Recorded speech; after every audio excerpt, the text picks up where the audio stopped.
Hello everyone. Today I discuss the new topic strain and type of the strain. आज का हमारा नया topic रहेगा। ये शॉर्ट क्वेश्चन के लिए हम तैयार करेंगे विकृति क्या होती हैं और विकृति के प्रकार। और ये हमारा जो टॉपिक है, इस टॉपिक को करने के बाद हमारा अगला जो आर्टिकल आएगा हुक्स लॉ और लिमिट ऑफ इलास्टिसिटी। तो दो हमारे आर्टिकल रहेंगे जो डिपेंड करेंगे इस टॉपिक के ऊपर। हमने लास्ट सेशन में डिस्कस किया था स्ट्रेस, प्रतिबल और टाइप ऑफ द स्ट्रेस, प्रतिबल के प्रकार। और आज का हमारा टॉपिक रहेगा जो कि शॉर्ट क्वेश्चन के लिए ही रहेगा, स्ट्रेन।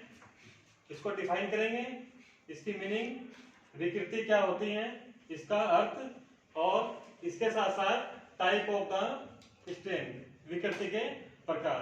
तो ये दोनों ही हमारे शॉर्ट क्वेश्चन के लिए क्वेश्चन हमें तैयार करने हैं और इन दोनों की हेल्प से हमें अपना अगला जो आर्टिकल है वो करना है। क्लियर? तो आइए शुरू करते हैं आज का अपना ये टॉपिक। शॉर्ट क्वेश्चन के लिए मोस्ट इंपोर्टेंट है स्ट्रेन मीन्स विकृति। इसके बारे में डिस्कस करेंगे। स्ट्रेन क्या है, इसका मीनिंग बताना है। क्लियर? तो जैसे कि हमने लास्ट सेशन में डिस्कस किया था कि जब भी हम किसी बॉडी के ऊपर कोई फोर्स अप्लाई करते हैं उसको हम बोलते हैं डिफॉर्मिंग फोर्स। क्या बोलते हैं? डिफॉर्मिंग फोर्स या एक्सटर्नल फोर्स। तो सिंपली हमारी जो टर्म है वो हमारी लास्ट सेशन में जो डिस्कस किया था इस पूरे चैप्टर में सेम रहनी है।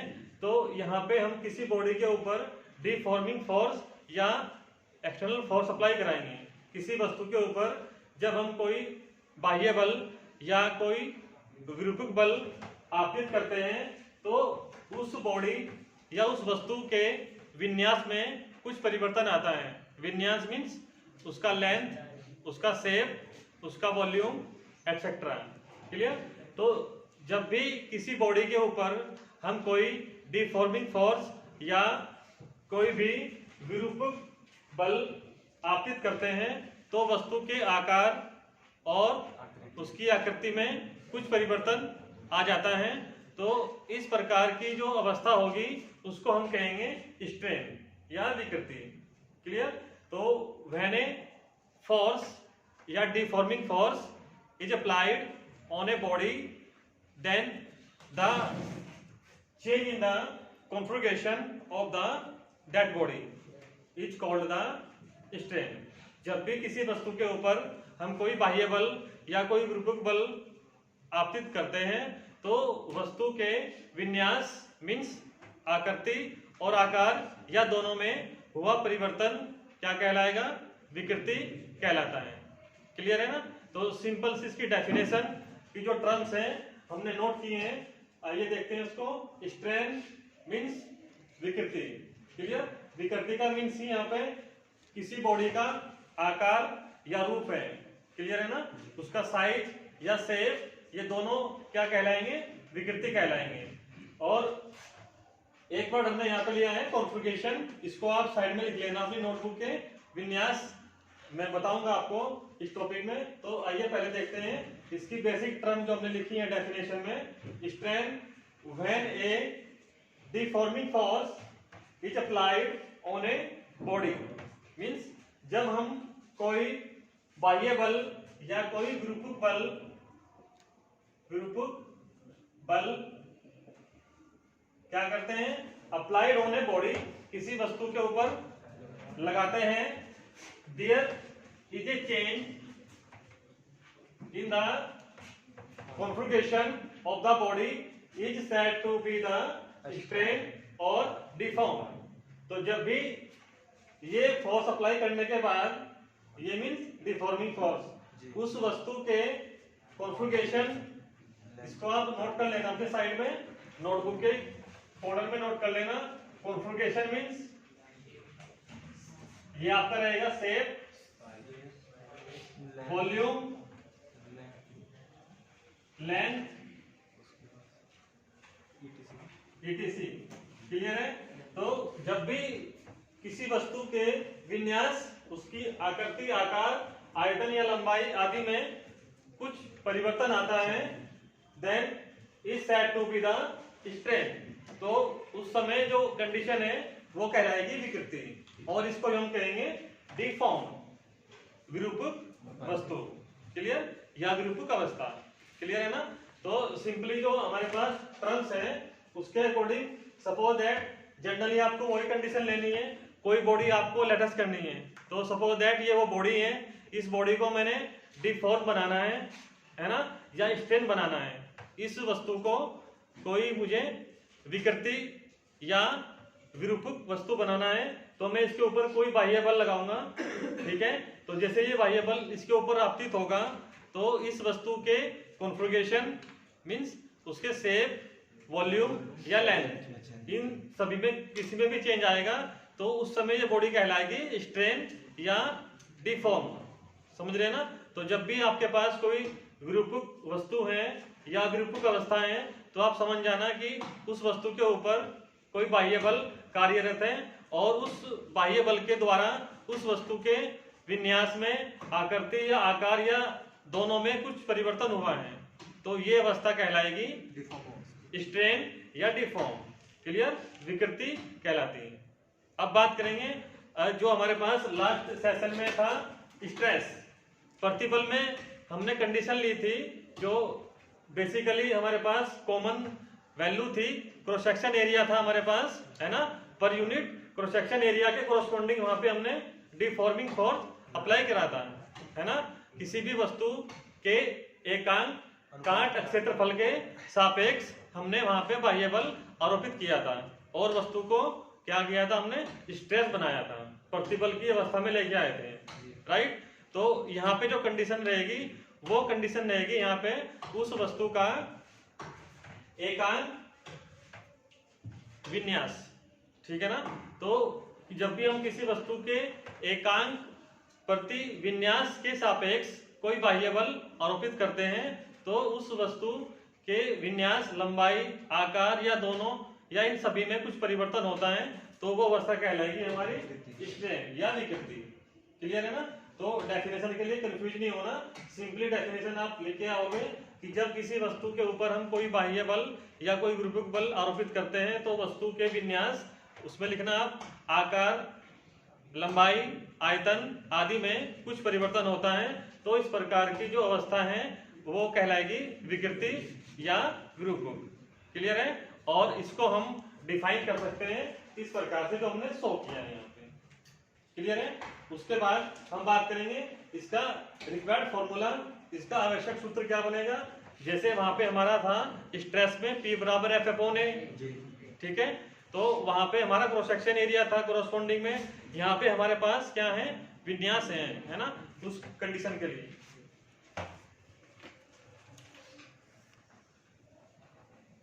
तो बेसिक जो डिफरेंस है स्ट्रेस में और स्ट्रेन में, प्रतिबल में और विकृति में जो अंतर है वो आपको बताना है।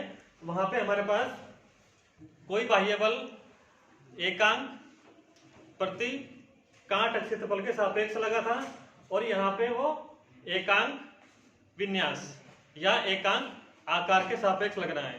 क्लियर है ना। तो दोनों डेफिनेशन आपको ये स्टेप बाय स्टेप याद रखनी है।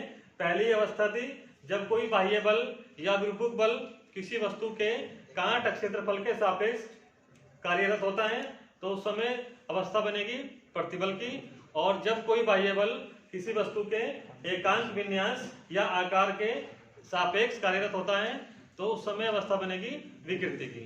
क्लियर है ना। तो दोनों के फॉर्मूले भी अलग अलग रहेंगे, तो उसके अकॉर्डिंग फॉर्मूला था P बराबर F/A, और यहाँ पे फॉर्मूला रहेगा, हम बात करेंगे लंबाई की या वॉल्यूम की, ठीक है ना, या उसकी शेप की या साइज की। राइट। तो वहां पे कंडीशन थी P बराबर F/A, और यहाँ पे कंडीशन रहेगी फॉर्मूले में हमने ली है 10 इस प्रकार, strain equal change in configuration upon original configuration, means विकृति बराबर विन्यास में हुआ परिवर्तन अपॉन वास्तविक विन्यास। ठीक है। विन्यास का मतलब यहाँ पे आकार, लंबाई, आयतन से है। तो ये फॉर्मूला अलग अलग कंडीशन से बनेगा जब इसके टाइप की हम बात करेंगे, समझ रहे हैं ना। तो ये हमारे पास स्टैंडर्ड फॉर्मूला है और इस फॉर्मूले के अकॉर्डिंग हम इसके जो टाइप करेंगे उसमें हम विन्यास को अलग अलग फॉर्म में लिखेंगे, कभी इसको लंबाई में, कभी इसको वॉल्यूम में और कभी उसकी शेप में। क्लियर है ना। तो ये फॉर्मूला हमारा स्टैंडर्ड रहेगा, strain equal change in configuration upon original configuration, विकृति बराबर विन्यास में परिवर्तन अपॉन वास्तविक विन्यास। ठीक है, ये आप नोटबुक में भी अपने लिख सकते हो टर्म्स। क्लियर, जो हिंदी मीडियम वाले बच्चे हैं कोई प्रॉब्लम नहीं होनी चाहिए टॉपिक में। तो ये फॉर्मूला बन जाएगा हमारा equation number equation number A में हमने इसको रिप्रेजेंट करा है। क्लियर, उसके बाद आगे बढ़ते हैं और बात करेंगे unit and dimensional formula of the strain, विकृति का मात्रक और इसका विमीय सूत्र। तो वहां पे हमने लिया था स्ट्रेस के लिए और यहाँ पे लेंगे हम स्ट्रेन के लिए। तो मैंने आपको बताया था स्ट्रेस में कि जब भी हम यूनिट्स या मात्रक ज्ञात करते हैं या निकालते हैं तो हमें फॉर्मूला लेना पड़ता है उसके लिए, है ना, रिक्वायर्ड फॉर्मूला। तो फॉर्मूला क्या है, change in configuration upon original configuration. तो यूनिट के लिए हम बात करेंगे, इसका जो फॉर्मूला है उससे निकालेंगे। तो यहाँ पे दोनों ही विन्यास हैं, कॉन्फ़िगरेशन अपॉन कॉन्फ़िगरेशन। ठीक है, सपोज दैट ये लंबाई में है तो ये भी लंबाई में होगा, तो ये कैंसिल हो जाएगा लंबाई से लंबाई। मींस जब भी हमारे पास दो फंक्शन होंगे वो इक्वल होंगे, ठीक है। और जैसे लेंथ को हम नापते हैं मीटर से, तो चेंज इन लेंथ किससे नापेंगे, मीटर से नापेंगे, तो ये कैंसिल हो जाएगा और 1 बचेगा। ठीक है ना, और 1 के लिए कोई भी डायमेंशनल नहीं होती। तो इसका जो मात्रक है और जो विमा है वो नहीं होगा। चलिए आप लिख लेना, नो यूनिट और नो डायमेंशनल फॉर्मूला।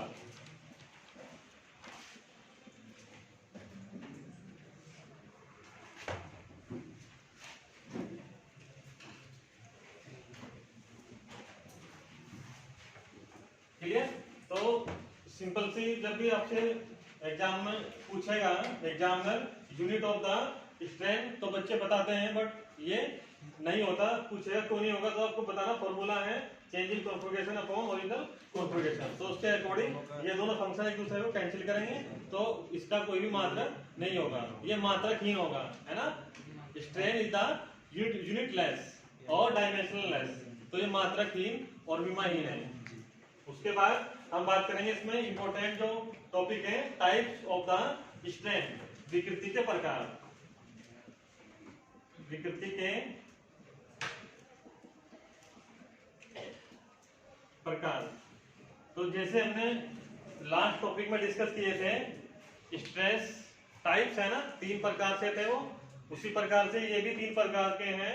और जो कंडीशन हमने वहां पे दी थी लगभग वो कंडीशन यहाँ पे हमें फॉलो करनी है, तो ये टॉपिक हमारा इजी बन जाएगा। ठीक है, तो इसमें 3 प्रकार देखें कौन कौन से हैं। नंबर 1 रहेगा हमारा लॉन्गिट्यूडिनल स्ट्रेन, और इसको हम कहेंगे टेंसाइल स्ट्रेन। ठीक है, अनुदैर्ध्य विकृति या तनन विकृति। क्लियर, इनकी टर्म आप लिख लेना नोटबुक में अपनी।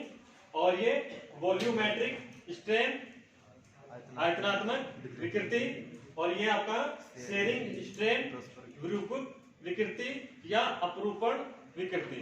ठीक है, तो इनकी कंडीशन आप नोट कर लीजिए साइड में। अपरूपण विकृति, वॉल्यूमेट्रिक स्ट्रेन, आयतनात्मक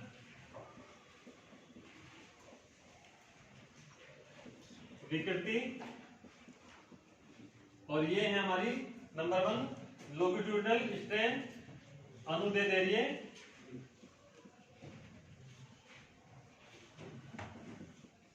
विकृति। ठीक है, तो 3 प्रकार मुख्यतः हमने यहाँ पे नोट किए हैं। तो 3 प्रकार हमने बताए हैं, अनुदैर्ध्य, लॉन्गिट्यूडिनल स्ट्रेन, आयतनात्मक विकृति, वॉल्यूमेट्रिक स्ट्रेन, अपरूपण विकृति, शेयरिंग स्ट्रेन। ठीक है, इसका एक और नाम था जो हमने बताया था वहां पे, नहीं शेयरिंग स्ट्रेन में इसका दूसरा नाम क्या था? टेंजेंशियल, बताया था ना आपको, टेंजेंशियल स्ट्रेस था ना, तो ये रहेगा टेंजेंशियल स्ट्रेन, वो स्ट्रेस था, ये स्ट्रेन रहना है। ठीक है ना, स्पर्श रेखे भी करते हैं, तो ये भी आप नोट कर लेना, कंफ्यूज मत होना, ये लगभग कॉमन टॉपिक है हमारे।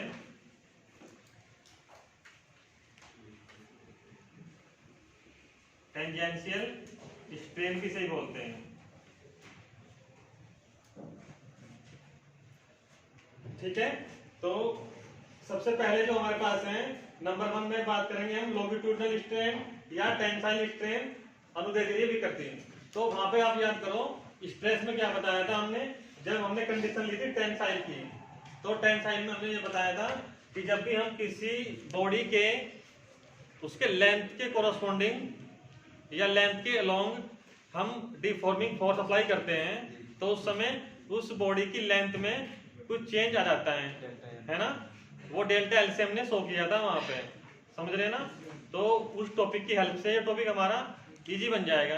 तो यहाँ पे भी क्या रहेगा, कोई बॉडी रहेगी, सपोज दैट ये बॉडी है, इसकी लेंथ एल है, कैपिटल एल या स्मॉल एल, ये इसकी क्या है, ओरिजिनल लेंथ है। तो जब मैं इसके लेंथ के कोरस्पॉन्डिंग है ना, अपर साइड या लोअर साइड कोई एक सिरा, कोई एक एंड पे फिक्स करूंगा और एक एंड पे मैं इसके अलोंग फोर्स अप्लाई करूंगा, डिफॉर्मिंग फोर्स। ठीक है, सपोज दैट मैंने ये सिरा फिक्स किया है, तो मैंने इस सिरे के अलोंग डिफॉर्मिंग फोर्स अप्लाई किया है। ठीक है, तो डेल्टा एल क्या हो जाएगा, चेंज इन लेंथ या change in configuration of the length, समझ रहे हैं ना। तो जब भी हम किसी वस्तु के लिए या के ऊपर कोई विरूपक या बाह्य बल उस वस्तु के लंबाई के सापेक्ष या लंबाई के अनुदिश किसी एक बिंदु पर आपतित करते हैं, तो उस समय उस वस्तु के विन्यास या लंबाई में कुछ परिवर्तन हो जाता है, और इस प्रकार इन दोनों अवस्थाओं का जो अनुपात है वो कहलाएगा आपका टेंसाइल स्ट्रेन। क्लियर है ना। कंडीशन तो यही बनेगी कि जब हम किसी वस्तु के ऊपर कोई बाह्य बल उस वस्तु की दिशा के सापेक्ष आपतित करते हैं, तो उस वस्तु के लंबाई में कुछ परिवर्तन या कुछ वृद्धि हो जाती है, तो इस अवस्था को लॉन्गिट्यूडनल स्ट्रेन या टेंसाइल स्ट्रेन कहा जाता है। अनुदैर्ध्य विकृति या तनन विकृति कहा जाता है। क्लियर है। तो पहला जो हमारे पास केस है लॉन्गिट्यूडनल स्ट्रेन या टेंसाइल स्ट्रेन, इसको हम कहेंगे अनुदैर्ध्य विकृति। तो उसके लिए जो फॉर्मूला है वो मैंने यहाँ पे नोट किया है साइड में, इक्वेशन नंबर बी में। तो ये रहेगा longitudinal strain equal change in length upon original length. ठीक है, मैंने बताया था अगर हमने इसकी लेंथ को एल लिया है तो चेंज इन लेंथ क्या हो जाएगा, डेल्टा एल। तो सिंपल फॉर्मूला रहेगा आपका अनुदैर्ध्य विकृति longitudinal strain equal change in length, लंबाई में परिवर्तन और वास्तविक लंबाई। ठीक है, तो सिंपल फॉर्मूला बनेगा हमारा पहले केस में। दोबारा फिर सुनो, जब भी हम किसी बॉडी के लिए लॉन्गिट्यूडनल स्ट्रेन या टेंसाइल स्ट्रेन के बारे में बात करेंगे, तो सिंपल उस वस्तु की जो कोरस्पॉन्डिंग लेंथ है उसके सापेक्ष हम बाह्य बल या डिफॉर्मिंग फोर्स अप्लाई करेंगे। ठीक है ना, किसी एक सिरे की ओर। तो जब भी हम किसी वस्तु के सापेक्ष उसकी लंबाई के सापेक्ष किसी एक दिशा में विरूपक बल या बाह्य बल आरोपित कराते हैं, तो उस वस्तु की लंबाई में कुछ परिवर्तन आ जाता है। इस अवस्था को अनुदैर्ध्य विकृति कहा जाता है। ठीक है, और इसके लिए फॉर्मूला क्या रहेगा, longitudinal strain equal change in length upon original length. Clear है ना। तो ये फॉर्मूला आप नोट कर लेना। इसके लिए डायग्राम के लिए आप कोई भी वायर या कोई भी सिलेंडर वहां पे दिखा देना जैसे हमने वहां पे बनाया था, और उसकी लेंथ दिखाना आप एल पहले डायग्राम में, उसके बाद फोर्स अब लगाओगे ना आप, तो सेकंड डायग्राम बना देना, उसमें डेल्टा एल दिखा देना आप चेंजिंग, ठीक है ना। तो ये पहला केस आपका इजी बन जाएगा उस केस के अकॉर्डिंग। तो पहले आप उसको तैयार करना, फिर इसको तैयार करना। अब बात करेंगे हम नंबर 2 वॉल्यूमेट्रिक स्ट्रेन, इसको हम कहेंगे आयतनात्मक विकृति, है ना। तो इसमें क्या कंडीशन होगी हमारी, जब भी हम किसी वस्तु पर कोई बाह्य बल या विरूपक बल आपतित करते हैं तो वस्तु के आयतन में कुछ परिवर्तन आता है, जो डेल्टा एल होता है, लेकिन उसके आकार या रूप में परिवर्तन नहीं आता। तो इस अवस्था को हम कहेंगे वॉल्यूमेट्रिक स्ट्रेन। क्लियर है ना। When a deforming force is applied on a body then the change in volume और not change in the shape और size of the body, then such condition of that body is called volumetric strain. समझ में आ रहा है ना। तो जब भी किसी वस्तु के ऊपर हम बाह्य बल आरोपित करेंगे तो उसके आयतन में कुछ परिवर्तन होगा, लेकिन उसके रूप और आकार में परिवर्तन नहीं होगा। तो इस अवस्था को हम कहेंगे आयतनात्मक विकृति। फॉर्मूला भी हमारा इजी रहेगा, ये मैंने सी में दिखाया है। Volumetric strain equal change in volume delta we से दिखाएंगे, और ये ओरिजिनल वॉल्यूम डेल्टा वी, ये सिंपल वी से दिखाएंगे। समझ रहे हैं ना। आयतनात्मक विकृति बराबर होगा आयतन में परिवर्तन डेल्टा वी और वास्तविक आयतन। क्लियर है। तो ऐसी कौन सी कंडीशन थी स्ट्रेस वाले टॉपिक में जहां पे वॉल्यूम में चेंज हुआ था और शेप और साइज में नहीं हुआ था, कौन सी कंडीशन थी वो कोई बताएगा।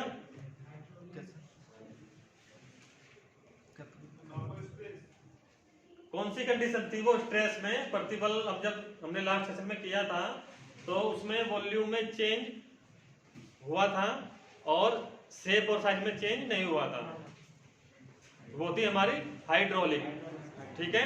तो ये आपको एक दूसरे से लिंक करने हैं टॉपिक। तो ये केस हमारा नंबर 2 हो जाएगा, इसकी इक्वेशन बन जाएगी सी में, और डायग्राम भी आप वहां पे आप वो दे सकते हो जो हमने वहां बनाया था। क्लियर है ना। तो टॉपिक आपको ही कंप्लीट इस प्रकार करना है। अब बात करेंगे लास्ट केस में हमारे पास टेंजेंशियल स्ट्रेन, इसको ही हमने कहा है शेयरिंग स्ट्रेन। ये अपरूपण भी करती हैं या विरूपक भी करती हैं। ठीक है। तो इसमें जो कंडीशन है हमारी वो चलेगी टेंजेंशियल वाली। जो वहां पे टेंजेंशियल स्ट्रेस था ना, उसमें क्या लिया था हमने किसी भी वस्तु के सापेक्ष उसकी जो एक्सिस थी है ना, उसकी जो सतह थी उसके सापेक्ष हमने उसके समांतर एक बल लगाया था, है ना, उसकी सरफेस के अलोंग। ठीक है। एक पैरेलल फोर्स लगाया था जिससे उसकी जो शेप है या साइज है वो चेंज हुआ था और वॉल्यूम चेंज नहीं हुआ था। समझ रहे हैं ना। उसका आकार और उसका रूप परिवर्तित हुआ था, उसका आयतन परिवर्तित नहीं हुआ था। तो इस अवस्था को हम कहेंगे अपरूपण विकृति। क्लियर है ना, या स्पर्श रेखीय विकृति। तो एग्जाम में आपको कंफ्यूज नहीं होना, सारी टर्म आपको याद होनी चाहिए, इंग्लिश में भी और देन हिंदी में भी, और उनके टाइप भी, है ना। अगर आपसे वो स्पर्श रेखीय विकृति कहेगा या अपरूपण विकृति कहेगा या विरूपक विकृति कहेगा, तब भी आपको यही डेफिनेशन दे के आनी है। अगर वो आपको तनन विकृति कहेगा या अनुदैर्ध्य विकृति कहेगा, तब भी आपको पहचानना है टॉपिक हमारा क्या है और क्या आंसर देना है। क्लियर है। तो लास्ट वाले में जो हमारे पास कंडीशन है टेंजेंशियल स्ट्रेस के लिए, अपरूपण विकृति के लिए, तो मैंने डायग्राम लिया था, एक क्यूबिकल फॉर्म लिया था, है ना, जिसकी 6 फेस थी हमारे पास। मैंने किसी एक जो बॉटम फेस थी ना उसको मैंने फिक्स किया था।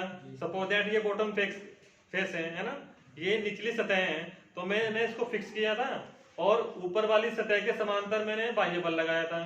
ठीक है। तो जब बाह्य बल लगाऊंगा तो उसकी आकार और इसके रूप, है ना, इसकी शेप और इसकी साइज में चेंज होगा, तो कुछ एंगल बनेगा ना, क्यों ये फिक्स है। और जब भी हम किसी फिक्स बॉडी के ऊपर कोई फोर्स लगाते हैं तो उस समय हमें ये पता चल जाता है कि यहाँ कितना एंगल पे ये चेंज हुआ है। समझ रहे हैं ना। आप प्रैक्टिकली ऐसे कंडीशन करके देखना। सपोज दैट हमारे पास कोई इस प्रकार का सिलेंडर है ना, तो इसको फिक्स किया मैंने और फोर्स मैंने यहाँ पे अप्लाई किया, तो इसकी जो एंगल है, इसका जो कोण है वो चेंज होगा। क्यों? क्योंकि इसकी शेप और साइज चेंज हो चुकी है। तो ध्यान रखना, जब भी हम बात करेंगे अपरूपण विकृति की या शेयरिंग स्ट्रेन की, तो इसमें बनेगा एंगल, है ना, थीटा से करते हैं उसको रिप्रेजेंट। तो इसका फॉर्मूला क्या रहेगा, शेयरिंग स्ट्रेन थीटा बराबर डेल्टा एल अपॉन एल। ये डेल्टा एल क्या है, उस सरफेस का लेंथ है जो चेंज हुआ है। क्लियर है ना। तो जब भी अपरूपण विकृति या स्पर्श रेखीय विकृति की हम बात करेंगे इस टॉपिक में, तो उसमें आपका आयतन अपरिवर्तित रहेगा, उसमें कोई भी चेंज नहीं आएगा, लेकिन उस वस्तु के आकार या रूप क्या हो जाएगा, परिवर्तित हो जाएगा। क्लियर। तो ये 3 आपके स्पेशल केस रहेंगे टाइप में, और इनके फॉर्मूले भी आपको बी, सी और डी इक्वेशन के अकॉर्डिंग बनाने हैं। इनके मात्रक अलग से पूछेंगे और इसकी विमाएं तो आप सभी में लिख के आना, ये मात्रकहीन है और विमाहीन है। क्लियर है ना। इसका जो basic formula equation number M है। तो ये हमारे 3 इंपॉर्टेंट टाइप्स हैं, इनके डायग्राम आप खुद बनाओगे लास्ट टॉपिक की हेल्प से, और इनका कंप्लीट आपको डिस्क्राइब करना है। एग्जाम में कोई भी एक डेफिनेशन आएगी, आपको उसके अकॉर्डिंग इसको पहचानना है, राइट। तो आइए रिवाइज करते हैं जल्दी से इस टॉपिक को। स्ट्रेन मीन्स विकृति। तो विकृति का मीन्स मैंने आपको बताया है, जब भी किसी वस्तु के एकांक विन्यास या एकांक आकार के सापेक्ष हम बाह्य बल आरोपित करते हैं, तो उस बल के द्वारा हुआ परिवर्तन क्या कहलाएगा, विकृति कहलाएगा। Clear. When a deforming force is applied across on the configuration of the body या unit configuration of the body, then change in the configuration of the body is called strain. Clear. तो ये विकृति कहलाएगा, और इसको हम deform भी कहेंगे, विरूपक भी कहेंगे, right. Types of the strain, विकृति के प्रकार 3 प्रकार मुख्यतः हैं हमारे पास। लॉन्गिट्यूडिनल या टेंसाइल स्ट्रेन। नंबर 2 है हमारे पास वॉल्यूमेट्रिक स्ट्रेन, और थर्ड है शेयरिंग स्ट्रेन या टेंजेंशियल स्ट्रेन। अनुदैर्ध्य विकृति या तनन विकृति और आयतनात्मक विकृति, और लास्ट है हमारे पास स्पर्श रेखीय विकृति या अपरूपण विकृति या विरूपक विकृति। ठीक है। तो 3 प्रकार आपको ये विद फिंगर आपको स्टेप बाय स्टेप याद रखने हैं। क्लियर। इनको डिफाइन करने के लिए हमने फॉर्मूला लिया था, strain equal change in configuration upon original configuration. विकृति बराबर विन्यास में परिवर्तन और वास्तविक विन्यास। ठीक है। तो उसके अकॉर्डिंग पहली कंडीशन में हम किसी वस्तु की लंबाई के सापेक्ष या लंबाई के अनुदिश बाह्य बल या विरूपक बल लगाते हैं, तो उस वस्तु की लंबाई में परिवर्तन होगा, और उस परिवर्तन को हम क्या कहेंगे, अनुदैर्ध्य विकृति का रूप देंगे। क्लियर। फॉर्मूला बनेगा longitudinal strain equal change in length upon original length. Diagram बना के आओगे आप, कोई भी वायर ले लेना, कोई सिलेंडर ले लेना, और उसमें 2 कंडीशन दिखा देना, चेंज इन लेंथ और ओरिजिनल लेंथ। कैपिटल एल से भी दिखाते हैं और स्मॉल एल से भी दिखाते हैं। उसके बाद वॉल्यूमेट्रिक स्ट्रेन में ये बड़ा इजी है, इसमें आयतन में परिवर्तन होना है, उस वस्तु के आयतन में परिवर्तन होना है कब, जब बाह्य बल उस वस्तु के ऊपर हम आपतित करते हैं तो आयतन में परिवर्तन होगा, लेकिन उसके आकार और रूप में परिवर्तन नहीं होगा। ठीक है। ये हमारा हाइड्रोलिक वाली कंडीशंस हैं। ठीक है। तो ये फॉर्मूला बनेगा वॉल्यूमेट्रिक स्ट्रेन आयतनात्मक विकृति बराबर आयतन में हुआ परिवर्तन और वास्तविक आयतन। ठीक है। डायग्राम आपको वो बना के आना है हाइड्रोलिक स्ट्रेस वाला। उसके बाद लास्ट है टेंजेंशियल स्ट्रेस या शेयरिंग स्ट्रेन अपरूपण विकृति में। ये सिंपली हमारा इसमें क्या होगा, इसमें वॉल्यूम में चेंज नहीं होगा, आयतन में कोई परिवर्तन वस्तु की नहीं होगा, लेकिन उसकी आकार में या रूप में परिवर्तन हो जाएगा। ठीक है। कब होगा, जब हम उस वस्तु की सतह के सापेक्ष या समांतर बाह्य बल आरोपित करेंगे, तो सतह की विन्यास में परिवर्तन हो जाएगा। ठीक है। और वो परिवर्तन हम किसी कोण से ज्ञात करेंगे या नापेंगे। ठीक है। किसी एंगल से उसका हम करेंगे मेजरमेंट, कितने एंगल तक वो चेंज हुआ है। ठीक है। तो ये रहेगा formula sharing strain theta equal delta L upon L. और इन सभी के लिए यूनिट आपका रहेगा यूनिटलेस, मात्रकहीन रहेगा, और विमा रहेगा डायमेंशन लेस, विमाहीन। क्लियर? तो ये दो टॉपिक थे हमारे, स्ट्रेस, प्रतिबल, जो इससे पहले सेशन में डिस्कस किया था। जिन बच्चों ने उसको नहीं वॉच किया वो अच्छे से उसको पहले वॉच करें, उसको पढ़ें, उसके बाद ही स्ट्रेन करें। ठीक है? और ये आपका टॉपिक सेकंड हमने आज पूरा किया है, और इन दोनों की हेल्प से अब जो हमारा नेक्स्ट सेशन होगा उसमें हम डिस्कस करेंगे आपका आर्टिकल, हुक्स लॉ और लिमिट ऑफ इलास्टिसिटी, है ना, प्रत्यास्थता की सीमा और हुक्स का जो नियम है, ये आर्टिकल आपके कोर्स में है, इंपॉर्टेंट है, वो इन दोनों टॉपिक की हेल्प से आपको करना है। क्लियर? तो आने वाली प्रॉब्लम को आप हमारे साथ डिस्कस करोगे हमारे चैनल पे, और जो भी बच्चे चैनल देखते हैं, ठीक है, वो अपना कंप्लीट नेम, फादर नेम, अपनी ब्रांच, वो सभी आप इंडिकेट करके अपना कमेंट बॉक्स में अपनी प्रेजेंट लगाओगे। क्लियर? इसके साथ साथ आपके जो भी टॉपिक्स हैं, जिन्होंने ऐसे बच्चे हैं जो नई टॉपिक को वॉच कर रहे हैं, वो उनको पहले वॉच करें, तब जाके अपने नेक्स्ट टॉपिक पे आए। क्लियर? Thanks for today.